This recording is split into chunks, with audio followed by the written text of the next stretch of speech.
Okay, we're going to talk about cell references right now because I know that's something that some of you wanted to talk about. And this is really a nice concept because it's pretty easy. There's a couple things, and we've already talked about a lot of it already, is that we can first refer to a cell by its column letter and row number. So for example, C4 references the column C row 4. Let's go into Excel and let's go see that. So column C 4, unfortunately for us in this one, it's our merged cell. Let's go to the next sheet. So C4, this is equal to C4. So Alicia, I'm going to just come over here into O1 and I'm just going to say equals and then I'll type in C and 4. And as soon as I do that, see what it does? It automatically references Alicia. Okay. Now, the way that I always do it is instead of typing it in, and I know and I've been teaching that some people are kind of in the habit of just typing in the reference. Don't do that. Unless it's like a named range or a named cell, it's going to be easier just to find the cell and just click on it. And then it automatically adds that reference. I think the beauty of Excel is that it will follow you. I call it sticky in a way. So say I wanted to do a formula here. I'm going to just say, I'm going to do the salary and I'm going to go and add it to, and this is arbitrary. So it's not going to make necessarily logical or like sense what I'm doing, but I want you just to pay attention to the formula and what's happening here. So say what if I wanted to add the salary for Jacqueline to the total, let's see, the total sales for Sylvia for the year. As soon as I moved over to the sheet, if you look here, it automatically followed me to the sales ledger sheet. If I come down here, you can see that sheet is called the sales ledger sheet. If I come back, go back to the employees sheet, it's going to follow me and it's going to type that information here. So, and somehow I don't have that salary information. So I'm going to go and delete it. I'm going to do this again. So now it references the employee info sheet. So employee info, which is the sheet that we're on. Most of the time, if you're doing a formula that only references the sheet, like say if I were doing a formula and it only referenced data on this sheet, it wouldn't actually add the employee info sheet or the sheet name. It normally just implies if there's no sheet name, it will imply that it refers to the cell that is on the active sheet on which you're adding the formula. Does that make sense? So let's go to sales ledger again and see how it followed me. Now, if I were to add, say, I'm going to click on here on my G6, it adds this. So sales ledger, it tells me my sheet, cell G6. And I'm going to add that to, go back to my employee info. I'm going to add that to my salary. And push enter. And now let's just double click on this again and you can see what it's doing. So it followed me. It said sales ledger. So that's my sheet. And then here's my cell reference plus here's the other sheet and the cell reference for that sheet, which is the employee info. The cool thing about Excel is that you don't have to pay attention to that too much because it automatically, like I said, it's sticky. It follows you wherever you go. If I were to even, I'm going to just open up a new file. We're just going to do a blank workbook here. All right, I'm going to go back. Say I want to do a similar thing. I'm going to just type in equals. And if I want the salary plus some cell on in this book, watch what happens. I can do plus that. And now here's the formula that will be pasted in to that cell in the other file. So it would be J2, which refers to the cell on the sheet where the formula is placed. And I'm going to add that to, so it's J2 plus. Now here's my file name, book 4. So that's the file name of this sheet or this workbook. and then sheet 1. So this is the sheet that I'm on in book 4, and then B1, and that's the cell that I selected. If I were to, go add or click wherever I want, it will follow me. You see how I added it twice? And that's because I came in here, put the cursor in here, and then I clicked on it, and it just confuses Excel. So if you're going to do that, I'm going to just come back here, and I'm going to delete this because it doesn't make any sense. So now I'm back onto the sales data complete workbook and my employee info sheet, and I'm going to go back here to book 1 or book 4, and then I'll select B2 and I'll push enter. Now we come back here, you see this book 4, so that's my file name, sheet 1, and that's the sheet of that file, and then here's the reference. So it's really awesome. And if I were to go and change this data, so if I come here on B2, well, I'm still editing that cell, so I'll get out of there. Okay, I'm gonna go back here. So let's look at that. It's 45,000, which is basically just the salary here. If I go back into book 4 now, and I type in like $100,000, let's go back and see what happens now to the other one. See how I added that? Instead of being just 45,000, I have 145,000. So that's a really cool thing, is that I can refer to sheets they're even closed. If they're closed, it will still reference the cell in a closed workbook, and it will pull that information into this workbook. I think, it can be nice to do this, and I always caution people to be very careful when you do this, because if you're referencing things from different files and somebody else has access to your folder location, like if it's on a network and they delete the file or they move it or they change something in there, then it can break everything that you've created. So I'd be very careful about creating formulas that refer to things on a different file. I mean, you can totally do it, and there's times that it can save you a ton of work and a ton of headache, but just be aware that it can be it can be such a pain when someone goes and changes the file name or they move the file. You can run into problems, and it will be harder to diagnose that. But the one thing that I guess you want to see is that now we have this workbook and we have these equations. Say you inherit a workbook from somebody or a file, and there's all these equations and you just have no idea where the data is coming from. We can always go to here, this data. If you come to the data tab, actually it's probably, let's go look here in data first.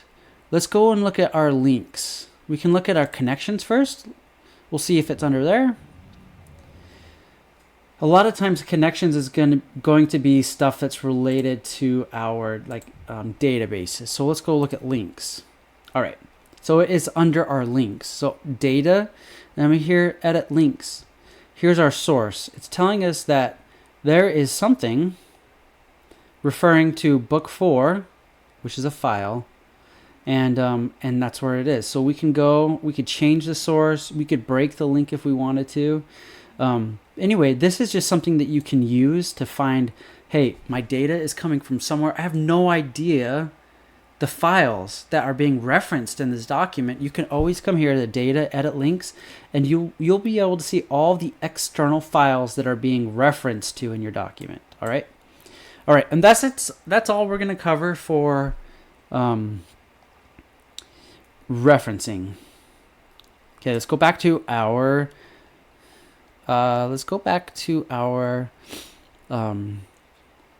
PowerPoint here. Okay, so tables. I think tables is the next thing that we're going to do. All right, moving on. I'm going to go back to here's our sales data. And like I said before, your sheet is going to be called sales data. I'm just working on this one while I'm talking to give to you as a reference in the future. So you can kind of go back and look at the formulas or see what I've done. So we're going to be here in the employee info sheet. I'm going to delete these. Here we have a list of all these employees, and this is pay data. So it gives us their position, their start date, years with the company, their pay scale, and their salary.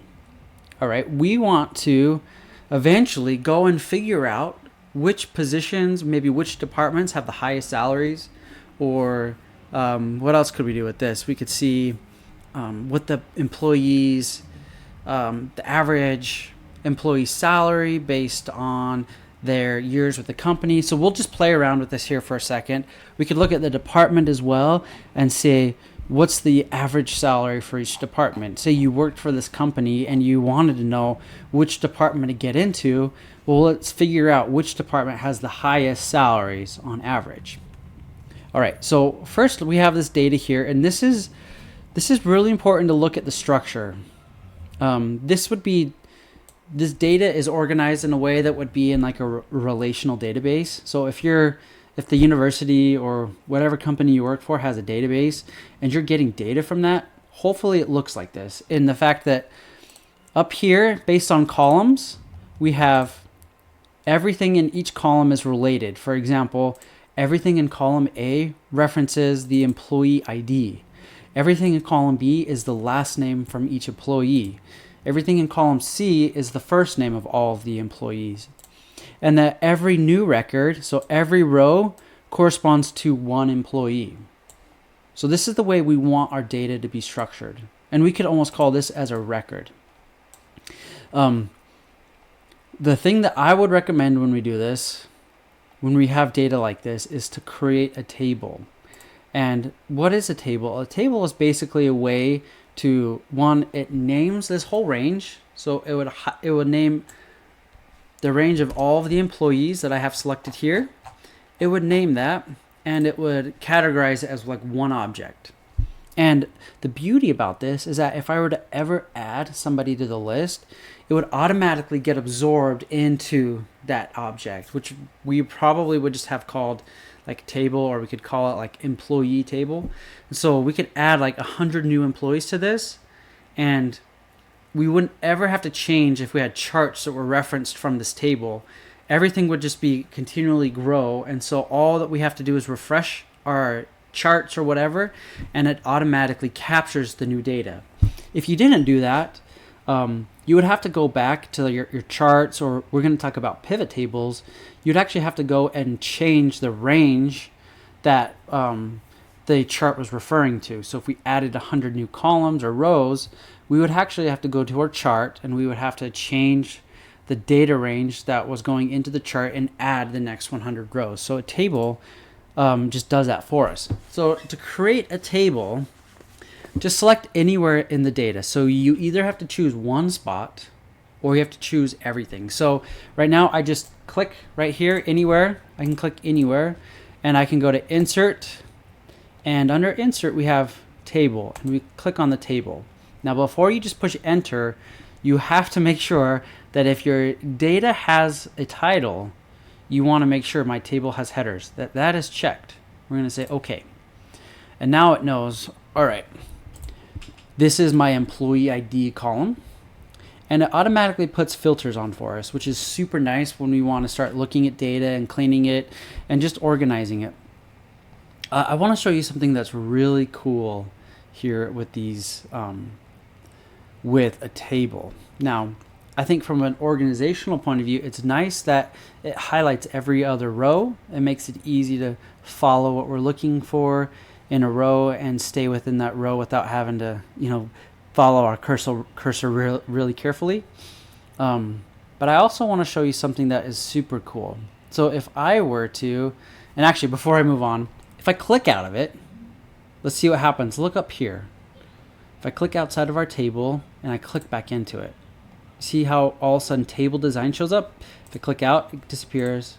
Table design pops back up. If we click now in here, we can see what our table name is. And we can go and just rename that. We can just call it like employee info. And we can't have spaces in the name of our table. So that's why I put it all in one word. If I were to add a space and I push enter, it's going to give me an error. So you just want to be aware of that. So I'll just call it employees, and I'll do an underscore info. That makes it easier to see what the name is, and push enter. So now if I go out and go back in, we can see that our name is employee info. Now you're wondering, okay, this is cool. Well, why do I care about this? Now let's check this out. Let's go and add a new column here. Let's say we're gonna just figure out what year they started. So we'll type year, and the way we can get the year out of our start date is, it's a very complicated formula. It's called year. So we just type in year, and then let's go click on our a start date. So let's click on here for Jacqueline, and let's push enter. All right. Did you hear what happened real quick? Instead of the cell reference for her year being G2, look what it is, at start date. All right. This at sign basically says, I want the cell that corresponds to this row, and I want the start date. So when we create a table, it automatically changes the way we can refer to a column. All right, so now we have our start date here, and let's see. We can automatically just go and double click that down, and this will give us all of our start dates for every employee. And this is actually really good for using when we're doing pivot tables, is to pull the date out or just the year on its own. And this is something that I would use all the time. But anyway, now here's the cool thing I want to show you. Say we get a new employee, and their employee ID is, say, 3100, and their name is Scott Bischoff. That's my name. My middle initial is P. Okay, my department, we'll just say that I am in P, product development. Okay, as soon as I, look at this for a second, as soon as I typed in my name, the table automatically expanded to include me. And we're just gonna say that I'm a product tester. And my start date was, let's go look. We'll just say my start date is, I don't need an equal sign. We'll say my start date is 11/29/2020. So I have barely been here for a couple of days. You see what I did? I didn't have to actually go and add the formula for my year. It automatically populated for me. And this is actually really useful because many of the times when we have a table, we're going to have a ton of columns that have calculated fields. And instead of having to go recalculate those fields for that person, it will automatically do it for me. And that is super nice. And these are maybe all marginal benefits compared to what will happen when we create a pivot table off of a table, but these are just some nice features about a table. Something that I think is nice to know, but if we use a pivot table, it's not that important. If we click outside of our table and back in, we go to table design, there's these options here. A total row. If I add this, these basically give me options now to do summary data. So I could do a sum. All I'm doing is, once I clicked on this total row, it automatically put this in here. And now it gives me the option for drop downs. So anytime if I click on any of these cells, see how it gives me a drop down? And now I can do whatever I want with this. So like, for example, the salary, if I just click right inside of that cell, I have the drop down now, and I can do any of this. So I can just do no calculation, or the average, count numbers, max, min. So these are what we call are just our high level statistical summary information. So here we're just going to do a sum. So we'll say our total salaries that we're paying is $7 million. What about years with the company? If we wanted just to know quickly, well, how many average years does each person have with the company? We can click here on the total row, and we could just go click on average, and it will tell us the average, 9.64 years with the company. So that's a cool thing about a table, but really it's not as important as what I'm going to talk to you about now, which is pivot tables. So I'm going to undo here the total row,